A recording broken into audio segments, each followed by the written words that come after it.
Assalamualaikum warahmatullahi wabarakatuh. Ketemu lagi dengan saya Pak Ambon Membarep. Kali ini kita akan belajar tentang relativitas yang bagian kedua, yaitu tentang kontraksi panjang. Nanti ada masa relativistik, momentum, sama energi. Ya. Oke. Kita langsung. Yang pertama adalah belajar tentang kontraksi panjang. Jadi sebuah benda diam akan lebih panjang jika diukur oleh pengamat diam terhadap benda. Sedangkan untuk pengamat yang bergerak relatif terhadap benda, maka panjangnya akan lebih pendek. Jadi ini yang disebut kontraksi. Kontraksi itu memendek ya.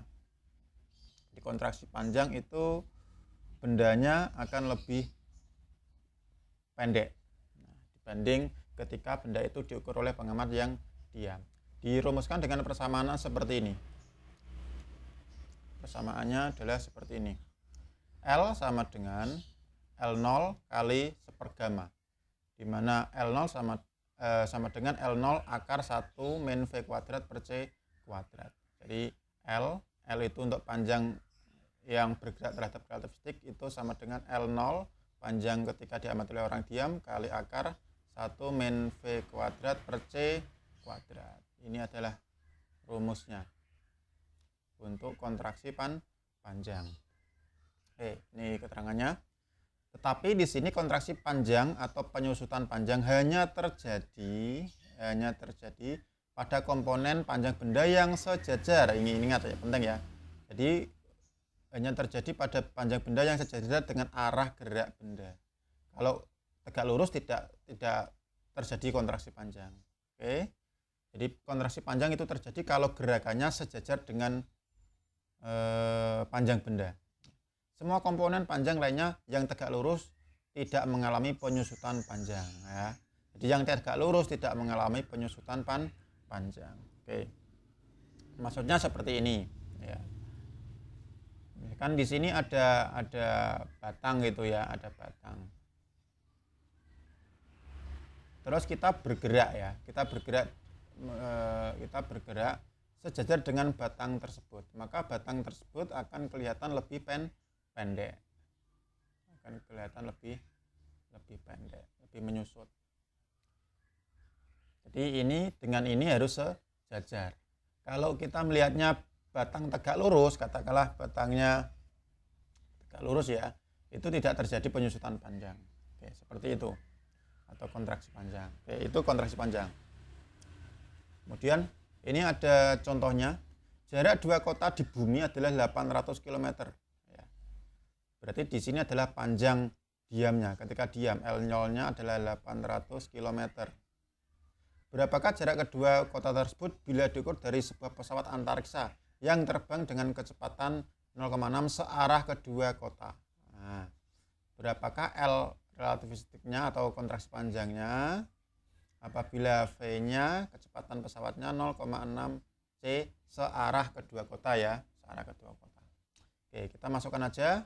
L sama dengan L0 akar 1 min V kuadrat per C kuadrat. Sama dengan L0-nya 800. Kali akar 1 min V kuadrat per C kuadrat. V-nya di sini kita masukkan langsung 0,6 ya. Langsung masukkan 0,6. Kita lanjutkan.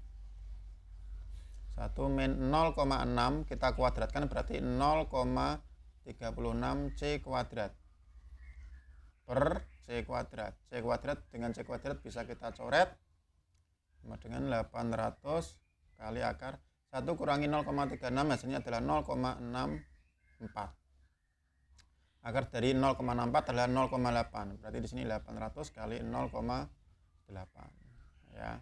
Berapa hasilnya? 8 kali 8 adalah 64 ya. 64 ya.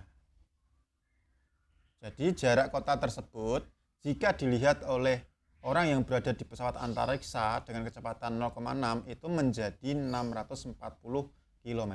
Jadi lebih menyusut ya, jadi lebih pendek. Jadi jaraknya bisa menjadi lebih pendek dengan kecepatan yang sangat tinggi mendekati kecepatan cahaya. Oke. Lanjut, kita beralih ke masa relativistik. Apa itu masa relativistik? Ya, ini kita baca dulu ini. Untuk gerakan-gerakan benda dengan kecepatan relatif kecil, jadi ya ini yang kecil, maka tidak akan terjadi perubahan massa. Tidak akan terjadi perubahan massa. Perubahan itu baru tampak jika kecepatannya mendekati kecepatan cahaya. Jadi lagi-lagi kalau suatu benda bergerak dengan kecepatan cahaya, maka massa relativistik berlaku. Berapa besarnya massa relativistik dirumuskan oleh Einstein seperti ini. M sama dengan M0 per akar 1 min V kuadrat per C kuadrat. Ini adalah persamaan dari massa relativistik. M0 adalah massa diam, M adalah massa yang dilihat pengamat yang gerak relatif terhadap objek, V kecepatan pengamat, C adalah kecepatan cahaya. Itu massa relativistik. Massa relativistik akan berlaku jika bendanya bergerak mendekati kecepatan cahaya. Jadi kecepatannya sangat tinggi. Oke, ini ada contoh soal seperti ini. Sebuah partikel dalam diam massanya 100 gram. Berarti ini sebagai massa diam M0, yaitu 100 gram. Berapakah massanya jika partikel bergerak dengan kecepatan 0,6 C? Berapakah M aksen? Jadi massa relativistiknya berapa kalau kecepatannya 0,6 C? Oke, kita masukkan persamaannya tadi. M aksen sama dengan M0 per akar 1 min V kuadrat per C kuadrat.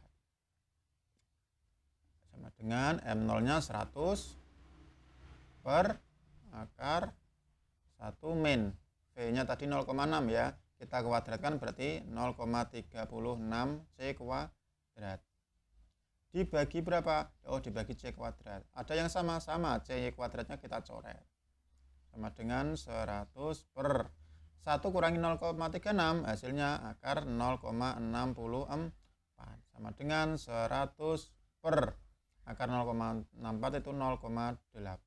Berarti hasilnya berapa? 100 bagi 0,8 berarti sekitar 125 gram. Ternyata massanya menjadi lebih besar ya. Jadi massa yang bergerak dengan kecepatan yang sangat tinggi ya, itu akan menjadi lebih besar dengan massa 125 gram. Bobot massanya akan menjadi lebih besar sekali. Itu terjadi relativistiknya seperti itu. Oke, tapi hal ini hanya berlaku untuk benda yang mengalami kecepatan relativistik atau mengalami kecepatan yang mendekati dengan kecepatan cahaya. Kita lanjut ke momentum relativistik. Anda telah mengetahui bahwa besar momentum suatu benda, rumusnya adalah P sama dengan M kali V. Ya. Untuk benda yang bergerak dengan kecepatan relativistik, maka momentumnya adalah disebut momentum relativistik.